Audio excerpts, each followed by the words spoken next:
اعوذ باللہ من الشیطان الرجیم بسم اللہ الرحمن الرحیم والصلاة والسلام علی خاتم النبیین وعلی آلہ وصحبہ اجمعین۔ السلام علیکم ورحمۃ اللہ وبرکاتہ۔ آج پاکستان کے اندر ایک کامیاب شٹر ڈاؤن سٹرائک ہے۔ شٹر سٹرائک کی بھی کئی قسمیں ہوتی ہیں۔ کوئی پہیہ جام سٹرائک ہوتی ہے جس میں سڑک کے اوپر آنے والی ہر ٹریفک کو روک دیا جاتا ہے، اور اگر کوئی ٹریفک والا، کوئی موٹر سائیکل رکشے والا، کوئی گاڑی والا، کوئی مزدے والا، کوئی شہزور والا، کوئی بس والا سڑک پہ آنے کی کوشش کرے تو اس پہ پتھراؤ کیا جاتا ہے یا اس کے ٹائر کو پنکچر کر دیا جاتا ہے۔ یوں اس کو ہم پہیہ جام سٹرائک کہتے ہیں۔ شٹر ڈاؤن سٹرائک یہ ہوتی ہے کہ تاجر جو ہے وہ اپنی دکانیں بند کر دیتے ہیں، کاروبار کرنے سے انکار کر دیتے ہیں اور گھروں میں مقیم ہو جاتے ہیں، یا اپنے خاندان کے ہمراہ راوی کے کنارے یا کسی پارک کے اندر یا کسی فارم ہاؤس کے اوپر پکنک منانے کے لیے چلے جاتے ہیں، یعنی کہ وہ وہاں پہ نہیں آتے۔ آج خاکسار کی لاہور ہائی کورٹ میں پیشی تھی۔ ہم نے FIA کے نوٹس کو چیلنج کیا ہوا تھا، اس کے سلسلے میں مجھے ہائی کورٹ جانا تھا، تو واپسی پہ بہت سارا ایجنڈا رکھا ہوا تھا کہ فلاں مارکیٹ سے یہ چیز لینی ہے، فلاں سے یہ چیز لینی ہے، فلاں سے یہ چیز لینی ہے۔ تو جب ہم وہاں سے بھگت کے نکلے، الحمدللہ تمام مارکیٹیں بند تھیں، اور ان مارکیٹوں کی بندش جو تھی وجہ میں سمجھ میں آنے والی بات ہے، کیونکہ گزشتہ بجٹ جب اناؤنس ہوا تھا تو اس بجٹ کے اندر حکومت نے تاجروں کے حوالے سے ایک سکیم کا اعلان تو کیا تھا، لیکن آخری وقت میں کہا گیا کہ ہم بعد میں اس کی تفصیلات جاری کریں گے تاجروں پہ ٹیکس لگانے کی۔ دو طرح کی چیزیں تھیں۔ پہلے یہ کیئر ٹیکر حکومت نے کہا کہ ہر ریڑھی والا، ہر دکان والا جو کاروبار کرتا ہے وہ 100 روپیہ دے اور رجسٹر ہو جائے۔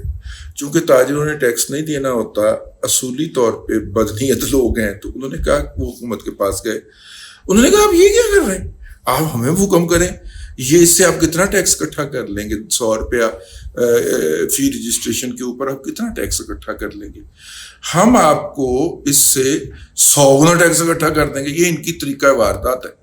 الحمدللہ 1989 سے رپورٹنگ کر رہا ہوں اور کامرس رپورٹنگ کر رہا ہوں۔ یہ ہر وقت ہر پارٹی کے لیے ٹریڈر مافیا نے کوئی نہ کوئی ایک چہرہ رکھا ہوتا ہے، اور موجودہ حکومت کے لیے، پہلے PMLN کی حکومت کے لیے پہلے حاجی مقصود بٹ صاحب جیسے، اور رزاق ببر جو تھے، رزاق ببر اور حاجی مقصود بٹ، رزاق ببر کسی زمانے میں پیپلز پارٹی کو دکھانے کے لیے بھی رکھا ہوتا تھا وہ چہرہ، لیکن پھر بعد میں وہ PMLN کے ہو گئے۔ تو یہ PMLN کے لیے چہرے ہوتے تھے۔ جب انہیں پتہ چل گیا کہ پنجاب میں اب پیپلز پارٹی نے اقتدار میں نہیں آنا تو سارے PMLN میں ہو گئے۔ تو یہ حاجی مقصود بٹ صاحب اس طرح کی باتیں جا کے کیا کرتے تھے۔ مرحوم اب پتہ نہیں رزاق ببر صاحب اللہ کرے حیات ہوں، اللہ تعالیٰ ان کی صحت کو قائم دائم رکھے، کسی زمانے میں ان کا بھی بڑا توتی بولتا تھا۔ پھر ایک پیپلز پارٹی کے الیکشن بھی لڑا کرتے تھے بٹ صاحب، میرا خیال ضیاء بخت بٹ صاحب ان کا نام تھا، کیا تھا، کئی دفعہ ہمارے پروگراموں میں بھی آیا کرتے تھے۔ وہ بھی ایک ٹریڈر کا نے ایک چہرہ رکھا ہوا تھا حکومت کو دکھانے کے لیے۔ اس کے بعد آج کل حکومت کو PMLN کو دکھانے کے لیے نعیم میر صاحب رکھے ہوئے تھے۔ نعیم میر صاحب پہنچ گئے PMLN کے پاس۔ PMLN کی حکومت آنے سے پہلے یہ جو 100 روپے والا ٹیکس تھا نا، یہ پنجاب کے 6 شہروں کے اندر لگنا تھا۔ ٹھیک ہے جی، انہوں نے ملتوی کرا دینا، میں آپ کو بہت بڑی سکیم دیتا ہوں جس کے تحت آپ بہت زیادہ ٹیکس لے سکیں گے، اور ٹریڈر کمیونٹی جو تھی وہ والنٹیرلی ٹیکس دے گی۔ اچھا جی، ہمیں پتہ ہے کہ ٹیکس نہیں دے گی، 100% یقین ہے ٹیکس نہیں دے گی، اور ان کا ایک ہی مطالبہ ہوگا کہ آپ ایٹ سورس کاٹ لیں جتنا کاٹنا ہے، ٹھیک ہے، آپ امپورٹ لیول کے اوپر کاٹ لیں، فیکٹری سے مال نکلتا ہے وہاں سے کاٹ لیں، اور ڈیلر جو ہمیں مال دیتا ہے اس سے کاٹ لیں، ہماری دکان کا تھڑا نہ چڑھیں، کیونکہ اگر آپ ہماری دکان کا تھڑا چڑھیں گے تو پتہ چل جائے گا کہ ہم کتنی انکم کماتے ہیں، تو انکم کے اوپر تو انکم ٹیکس ہوتا ہے، تو وہ ہم نے دینا کوئی نہیں ہے۔ تو یہ تھا اصل میں مقصد۔ تو اس مقصد کے لیے جماعت اسلامی نے کہا کہ یہ چونکہ سارے اپنے اپنے لچیاں فرائی کر رہے ہیں تو ہم بھی اپنا لچ فرائی کر لیں، تو جماعت اسلامی نے تاجروں کی ہڑتال کی کال دے دی۔ اب جماعت اسلامی خوش ہے کہ نہ پورے ملک کے اندر کامیاب ہڑتال ہوئی ہے حافظ انجینئر نعیم الرحمان صاحب کی کال کے اوپر، اور ہوئی ہے، اس میں کوئی حرج نہیں ہے۔ یہ بات کہنے کے اندر کامیاب. ہڑتال ہے بھائی، شٹر ڈاؤن ہے، شٹر ڈاؤن ہڑتال ہے. پہلی تو یہ بات ہو گئی. ٹریڈر ہیں، انہوں نے ساتھ میں کہا کہ جی ہم ٹیکس نہیں دیں گے. ارے بھائی یہ ٹیکس تو پنجاب میں لگنا تھا. انہوں نے کہا نہیں، وہ کے ایم سی نے، کراچی میونسپل کارپوریشن نے بھی ایک ٹیکس لگا دیا ہے بلوں کے اندر، بجلی کے بلوں کے اندر. اب تک اس مالی سال میں 4 ارب 10 کروڑ روپیہ وہ کراچی کے میئر کے حوالے ہو گیا ہے اس ٹیکس کی اس جو ٹیکس کولیکٹ ہوا ہے. اب پتہ نہیں یہ 4 ارب 10 کروڑ روپیہ لگتا کہاں پہ ہے، یہ تو ہمیں اہل کراچی ہی بتا سکتے ہیں. ہم تو کبھی کبھار وہاں پہ جاتے ہیں سالوں کے بعد، اور جب بھی جاتے ہیں شہر کا نقشہ ہی بدلا ہوتا ہے، تو ہمیں نہیں پتا کہ وہ کہاں لگنا ہے. لیکن وہ اکٹھا ہو گیا، وہ اس کے خلاف سٹرائک کے اوپر ہیں. یعنی کسی بھی طور پہ ہم نے ٹیکس نہیں دینا، یہ ان کا اعلان ہے، اور اس کے لیے وہ کسی بھی سیاسی جماعت کو استعمال کر سکتے ہیں. بینظیر بھٹو صاحبہ کی گورنمنٹ آیا کرتی تھی تو نواز شریف صاحب ٹریڈر شٹر ڈاؤن استعمال کیا کرتے تھے ان کے خلاف. اور چونکہ پیپلز پارٹی جو ہے وہ اینٹی بزنس اور اینٹی ٹریڈ کا ٹھپا لگا ہوا ہے اس کے اوپر، جس طرح پی ایم ایل این کے اوپر اینٹی ایگریکلچر کا ٹھپا لگا ہوا ہے. تو اس طرح دکھ کیا جاتا تھا اپنی سیاسی مخالفت کو یا مخالفین کو. بہرحال اب تک کی صورتحال تو یہی ہے کہ حافظ انجینئر نعیم الرحمان صاحب کی جو کال تھی اس کے اوپر ہڑتال کامیاب رہی ہے، اور ساتھ میں تاجروں نے ہلکے سروں میں یہ بھی کہا ہے کہ ہم نے ٹیکس کوئی نہیں دینا. تو اب دیکھ لیں اگر ان سے ٹیکس نہیں دینا تو آئی ایم ایف کا کیا کرنا ہے. آئی ایم ایف سے مجھے یاد آ گیا کہ 6 سپٹمبر تک کا آئی ایم ایف کے بورڈ کے اجلاس کا شیڈول جاری ہو گیا، اور اس شیڈول کے مطابق پاکستان کا جو $7 ارب کا پیکج ہے اس کی منظوری جو ہے وہ ابھی تک اس کے ایجنڈے پہ نہیں آئی. یہ 15 اگست تک ہو جانا چاہیے تھا، نہیں آئی. کیوں نہیں آئی؟ اس کی وجہ یہ ہے کہ حکومت پاکستان نے چائنا سے $5 ارب، سعودی عرب سے $4 ارب 9 ہو گئے، اور یو اے ای سے $3 ارب لے کے اپنے خزانے میں رکھے ہوئے ہیں. اور وہ کہتے ہیں جی ان $12 ارب کا پہلے رول اوور لے کے آئیں، مطلب ان سے وعدہ لے کے آئیں کہ وہ آپ سے اسی سال واپسی کا مطالبہ نہیں کریں گے. سعودی عرب نے تو پچھلے دنوں اناؤنس کر دیا تھا، متحدہ نے بھی کر دیا تھا. ابھی چائنا کے ساتھ چائنا بھی کر ہی دے گا، یار بھائی ہوتا ہے چائنا. تو یہ ہے. اور انہوں نے کہا جی $2 ارب کا آپ کا شارٹ فال آ رہا ہے، کیونکہ نہ آپ کو ٹریڈر اسٹرائک دینے کے لیے جا رہے ہیں. ادھر سے کے پی کے نے بھی کہہ دیا کہ ہم سرپلس جنریٹ نہیں کریں گے، تو پھر وفاق کیا کرے.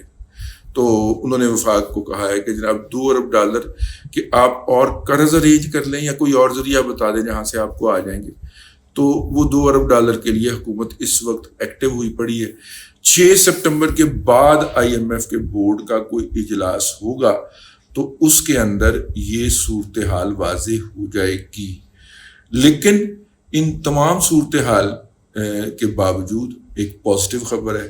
پہلے میں کہہ نہیں نیگیٹو خبریں تو انداز دیتی ہیں، تو پازیٹیو خبر، مثبت خبر یہ ہے کہ موڈیز نے پاکستان کی ادائیگیوں کی ریٹنگز جاری کر دی ہیں، اور وہ ریٹنگ جو تھی وہ CAA3 سے بہتر کر کے CAA2 کر دی، اور اس کی معیشت کا مستقبل جو ہے وہ استحکام سے بڑھا کے ترقی پذیر کر دیا ہے، یا ڈیولپنگ کے کیٹیگری میں ڈال دیا. یعنی کہ پہلے تو اکانومی کے اندر استحکام آیا تھا، اب وہ بڑھوتری کی طرف گامزن.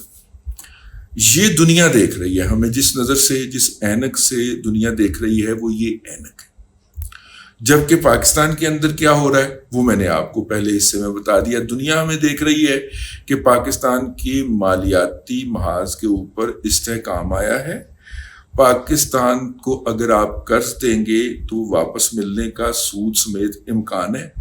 پاکستان کے ساتھ اگر آپ تجارت کریں گے تو پاکستان آپ سے خریدی گئی چیز کے ڈالرز ادا کر سکتا ہے، اور اس میں اس صورتحال میں بہتری آئی ہے.